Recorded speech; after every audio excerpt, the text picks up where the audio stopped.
Hey everyone, this is Jane with Barlow Herbal, and in this video I'm going to share some information about a formula that is very well known. If you have been into natural healing and herbal remedies, then you are probably familiar with a well-known formula called Essiac or Essiac. Now this formula traditionally had 4 herbs in it, and they are sheep sorrel, turkey rhubarb, slippery elm, and burdock root.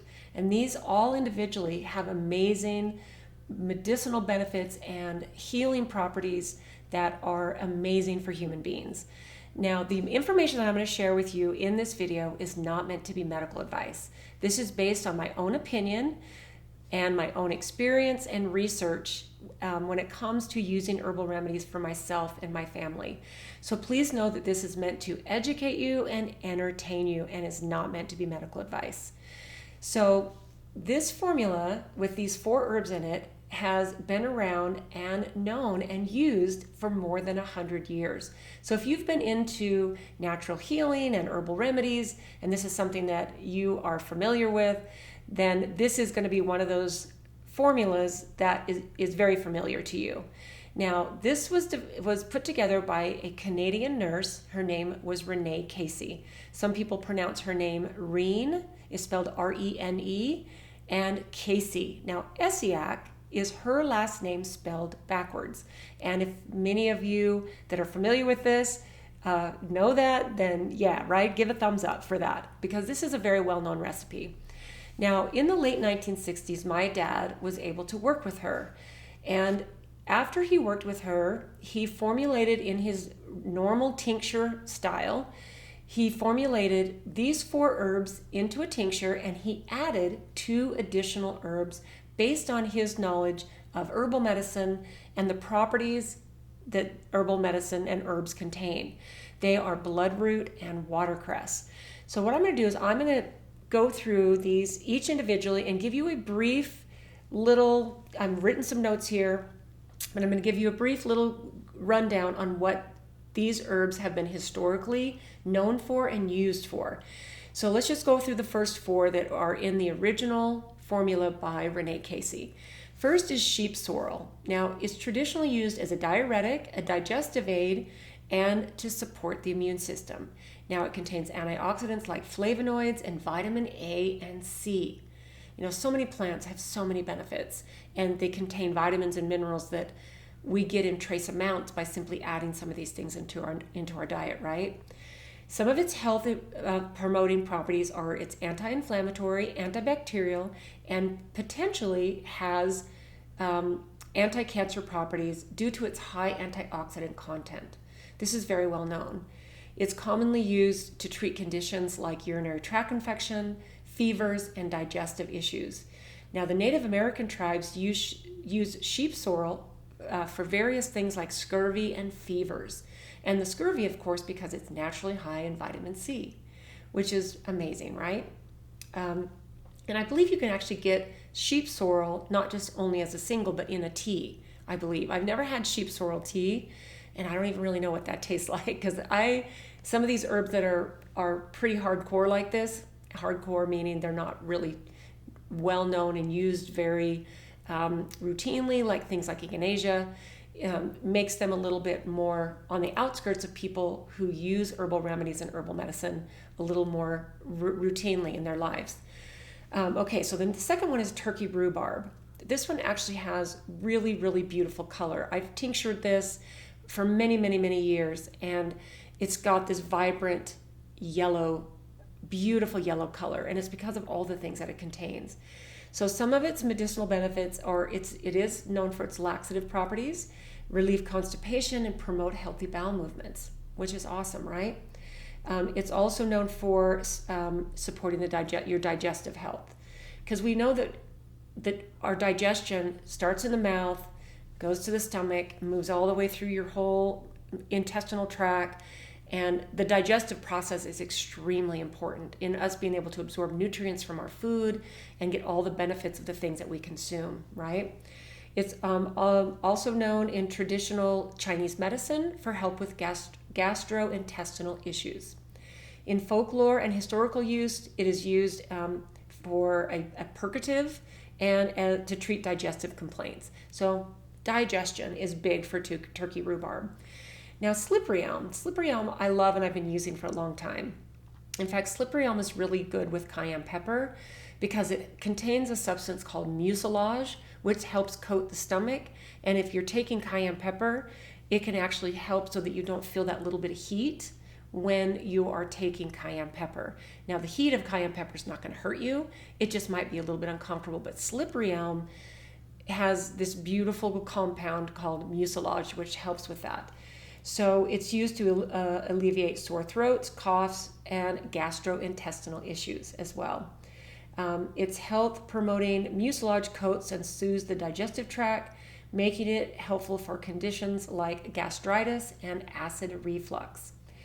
It's known for in herbal remedies for coughs, sore throats, and again to relieve gastrointestinal discomfort.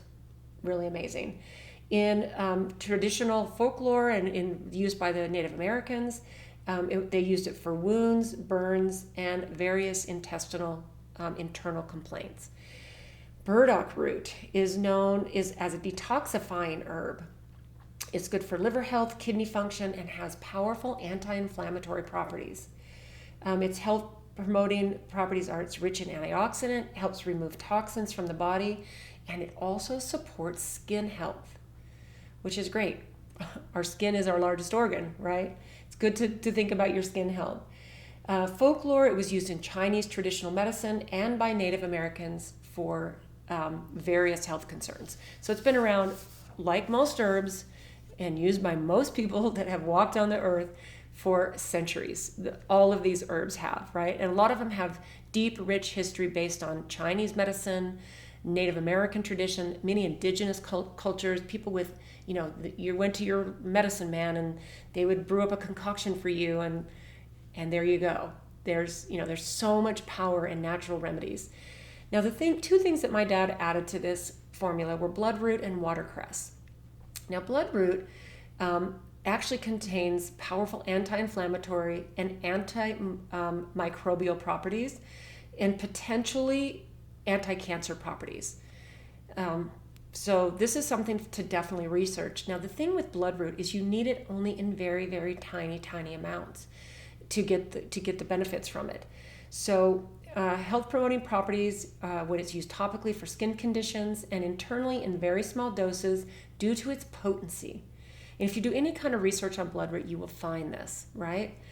So folklore and historical use is associated with traditional medicine practices for healing properties, and also the vibrant red sap from the bloodroot was used as a dye. And a lot of herbs were. In fact, even turkey rhubarb was used for its bright yellow color. So, a lot of these herbs had multiple uses, but bloodroot is one of those very, very powerful in very small amount herbs. Now, the last one on this list of 6 is watercress.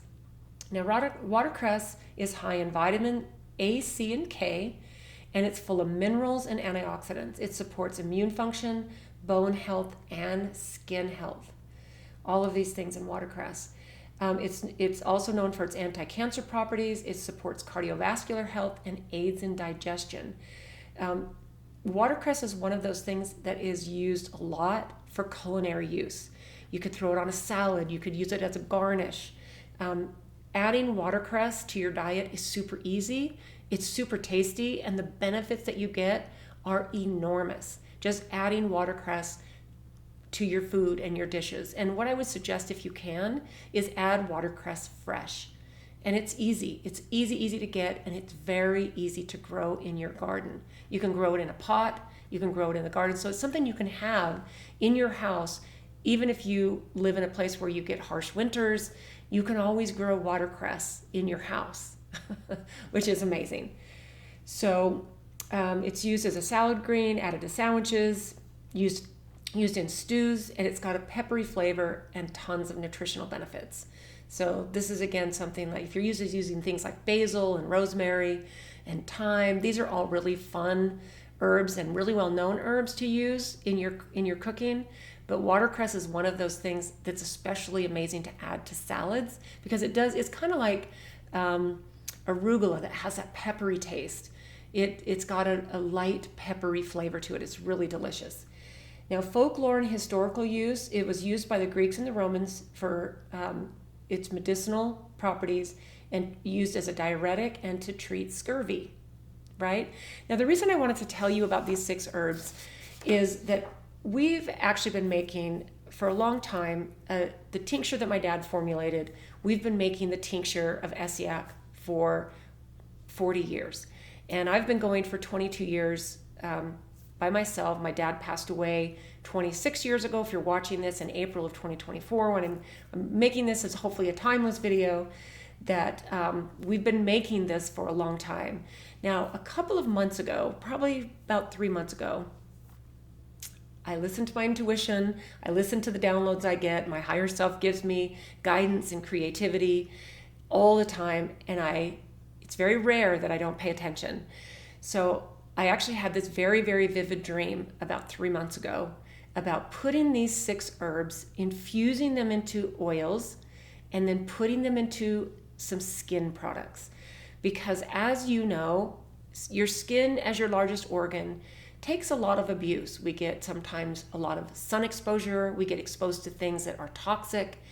And it's like, why not infuse these beautiful herbs into an oil, each of them individually, and then put them into a skin salve and a skin serum. So that's exactly what I did. And we've actually had this out now for probably a couple of weeks. So this is the salve. This is just a 2-ounce jar. You don't need very much of it. Let's see, this is brand new. It still has its seal on it. So I'm gonna take the seal off. And you can see this is a beautiful, beautiful handmade skin salve.